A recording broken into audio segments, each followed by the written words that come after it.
নমস্কার। সকলের সাথে সমাজের মাঝে এপি অকপট আছে। এপি অকপট নিউজে আজকে আরেকটা বিষয় আপনাদের সামনে উত্থাপন করছি। এই শিক্ষা নিয়ে পড়েছি। শিক্ষা তো মেন, শিক্ষার মানুষ সমাজ গড়ে, বারবার এই কথা বলে চলেছি আমরা।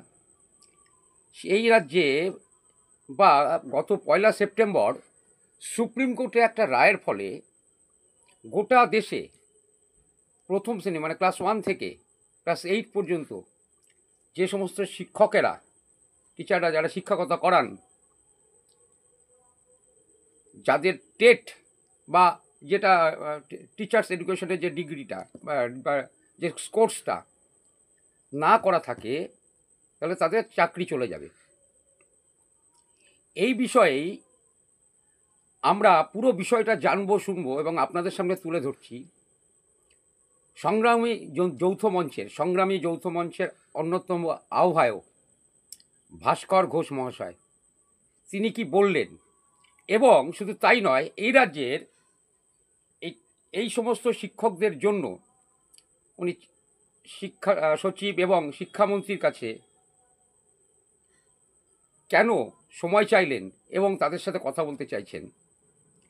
কারণ একেতেই তো দুর্নীতির কারণে সুপ্রিম কোর্টের রায়ের ফলে এরা যে 26,000 শিক্ষকের চাকরি চলে গেছে, নতুন করে আবার পরীক্ষা চলছে সুপ্রিম কোর্টের নির্দেশ মতো, মহামান্য সুপ্রিম কোর্টের আদেশ। সেই মহামান্য সুপ্রিম কোর্টের আদেশেই গত 1 সেপ্টেম্বর গোটা দেশের সমস্ত রাজ্যেই এই ধরনের শিক্ষকতা যারা করেন, এই পর্যায়ে যারা আছেন, তাদের কি হবে ভবিষ্যৎ, পুরোটাই আপনারা শুনুন। মাননীয় ভাস্কর ঘোষ মহাশয় যে উপস্থাপনা করেছেন সেটা আপনাদের শোনাই। দেখতে থাকুন। সকলের সাথে সমাজের মাঝে এপি অকপট আছে।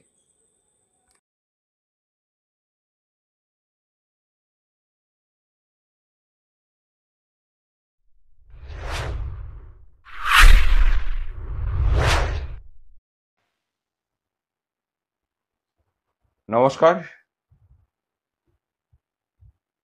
আপনারা জানেন যে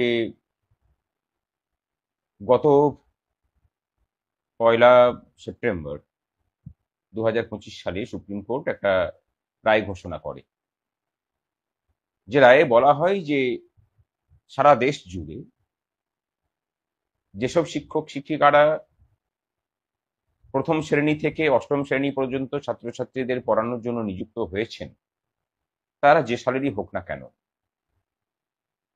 তাদেরকে তাদের শিক্ষকতার যে যোগ্যতা মান এবং দক্ষতা, সেটাকে আপগ্রেড করার জন্য, সেটাকে আরো ভালো করার জন্য তাদেরকে টেট পাস করতে হবে ম্যান্ডেটরিলি।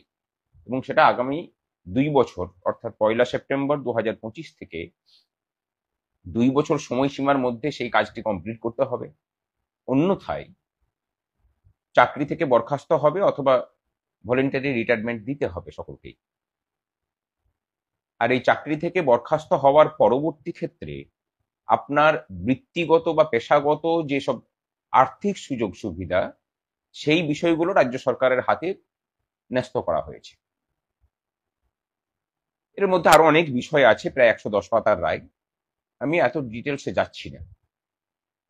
খুব স্বাভাবিকভাবেই এই রায় নিয়ে সারা দেশ জুড়ে শিক্ষক শিক্ষিকাদের মধ্যে একটা উৎকণ্ঠা তৈরি হয়েছে।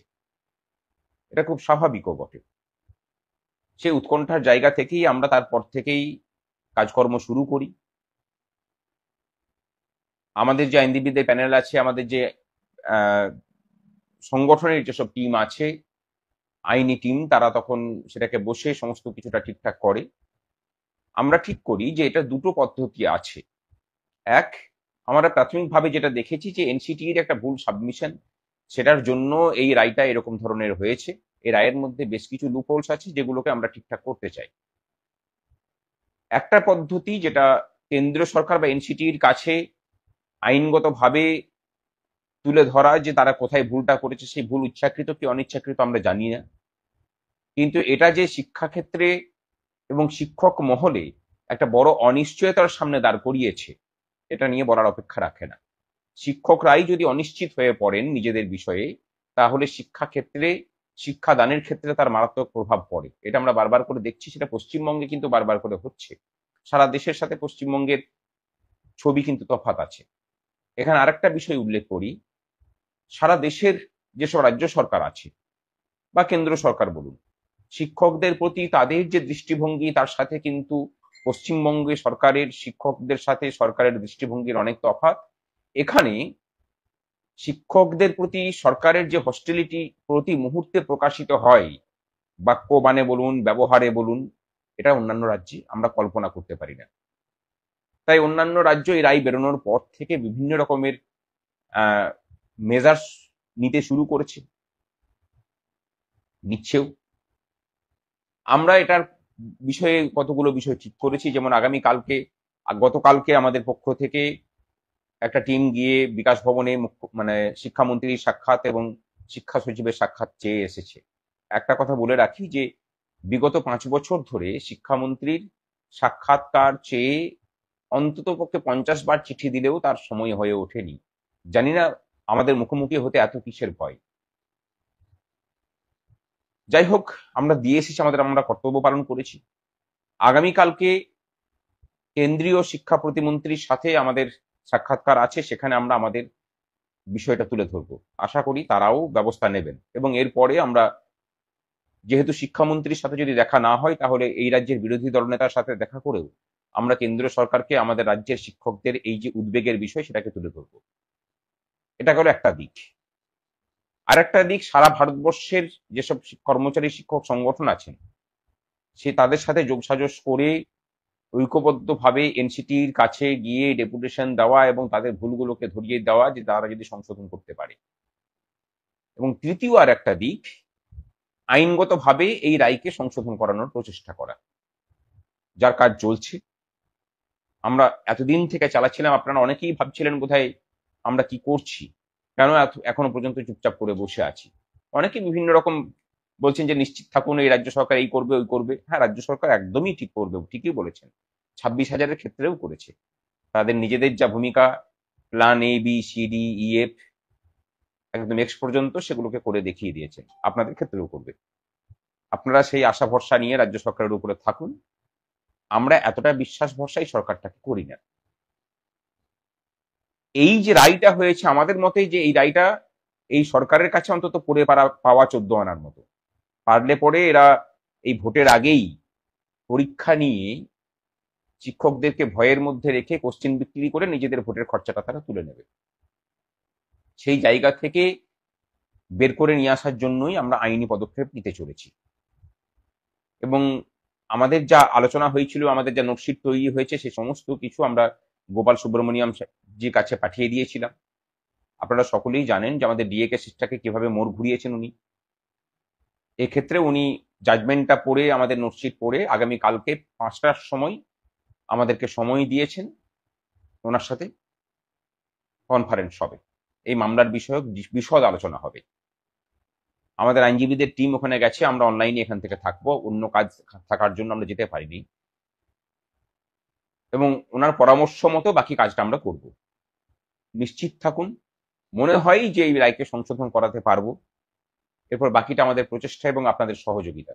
কিন্তু একটাই কথা বলার, যে বহু ভাগে বিভক্ত হয়ে আইনি পদক্ষেপ নিতে গেলে সুপ্রিম কোর্টের মতো জায়গাতে খরচ চালানো অসম্ভব হয়ে পড়বে। তাই 1 থেকে 8 পর্যন্ত শিশুদের শিক্ষাদানের কাজে যেসব শিক্ষক শিক্ষিকারা যুক্ত আছেন, তাদের সকলের কাছে, প্রাথমিক শিক্ষক থেকে উচ্চ প্রাথমিক এবং হাই স্কুলের শিক্ষক শিক্ষিকা যারা আছেন, তাদের সকলের কাছে আবেদন যে ঐক্যবদ্ধভাবে আমরা লড়াই করি চলুন। কোনো পৃথক ব্যাপার নেই। রায় বদল হলে তার সুবিধা সকলেই পাবেন এবং সেটার এফেক্ট আমাদের সকলের ক্ষেত্রে লাগু হবে। তাই সেই প্রচেষ্টাই আমরা করি। এবার এখানে আরেকটা বিষয় আমি অবতারণা করছি। এই বিষয়টা নিয়ে আমরা যখনই পোস্ট করছি, একটা বিষয় লক্ষ্য করছি যে কিছু সংখ্যক শিক্ষক শিক্ষিকা যারা সরকারের এজেন্ট হয়ে এতদিন পর্যন্ত শিক্ষকদের মধ্যে বিভেদের কাজটা চরমভাবে করে গেছেন। এরা মূলত 2017 সালের নিয়োগপ্রাপ্ত এবং নন ট্রেন্ড হিসেবে নিয়োগপ্রাপ্ত হয়েছিলেন, যাদের কেস চলছে। তাদের কেস কিন্তু আমরা লড়ছি। বলতে খুব খারাপ লাগছে যে তারা বারবার করে একটা প্রশ্ন করছেন যে টেট দিতে ভয় কোথায়, এবং সিনিয়র শিক্ষক শিক্ষিকাদেরকে যেভাবে আক্রমণ করছেন তার প্রত্যুত্তরে জানাই যে অ্যাপটিটিউড টেস্ট না দেওয়ার ভয়েই কিন্তু আপনারা সুপ্রিম কোর্টে গিয়েছিলেন। সেটা যদি ভয়ের থেকে যাওয়া হয়ে থাকে তাহলে ধরে নিতে পারেন যে সিনিয়র শিক্ষকরাও ওই ভয়ের জায়গা থেকেই এই রায়কে চ্যালেঞ্জ করার জন্য সুপ্রিম কোর্টে যাচ্ছে। আর যদি মনে করে থাকেন যে সেই রায়টাতে গলদ ছিল, আপনাদের অধিকার উচ্চতর কোর্টে গিয়ে সেটা সংশোধনের প্রচেষ্টা করা, তাহলে এক্ষেত্রেও তাই। আর আপনাদের ওই লেজিটিমেসি 10 নম্বরের জন্য যদি যতটা, তার থেকে আরো 15 গুণ বেশি লেজিটিমেসি আমাদের ক্ষেত্রে আছে, কারণ 150 নম্বরের টেট হয়, ওটা 10 নম্বরের পরীক্ষা ছিল। তাই নিজেদেরকে মহান বানানোর জন্য অন্যকে ছোট করার যে প্রচেষ্টা সেটা বন্ধ করুন। শ্রেণীর মধ্যে শ্রেণী শত্রু তৈরি করাটা ঠিক নয়। হ্যাঁ, এখনই আবার বলবেন যে আপনারা তো হাততালি দিয়েছিলেন।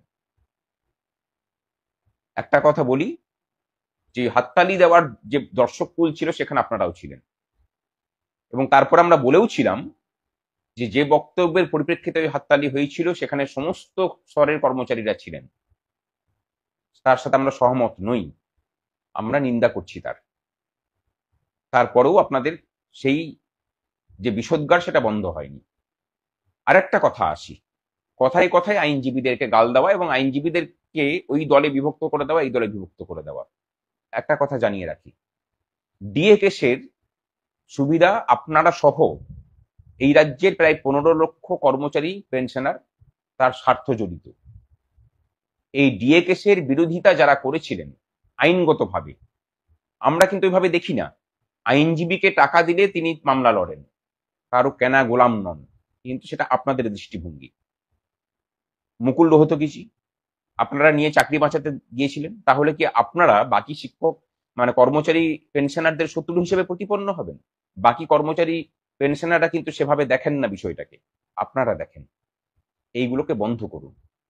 মামলার প্রয়োজনে যে কোনো আইনজীবীদেরকে নেওয়ার স্বাধীনতা প্রত্যেকের আছে, আপনাদেরও যেমন আছে, বাকি কর্মচারী কুলেরও আছে।